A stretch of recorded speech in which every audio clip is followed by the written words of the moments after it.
মহাভারতে এক আশ্চর্য ঘটনা হলো গান্ধারীর 100 পুত্রের রহস্য। গান্ধারীর সঙ্গে ধৃতরাষ্ট্রের বিবাহ হয়। গান্ধারী শিবের বরদান পান 100 পুত্রের জননী হবে। গান্ধারীর 100 পুত্র এবং এক কন্যা কৌরবের জন্য মহাভারতে একটি বিখ্যাত রহস্যময় ঘটনা।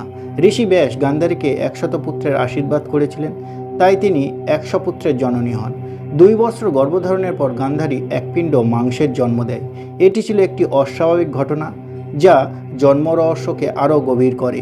এই রহস্যময় পরিস্থিতি দেখে ঋষি ব্যাস মাংসপিণ্ডকে 100 ভাগে ভাগ করে ঘি ভর্তি 100টি পাত্রে রাখেন।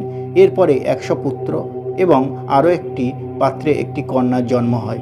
সবচেয়ে বড় পুত্র দুর্যোধন ও তার ভাই দুঃশাসন, তার জন্ম ও রহস্যের প্রতিচ্ছবি হয়ে যায়।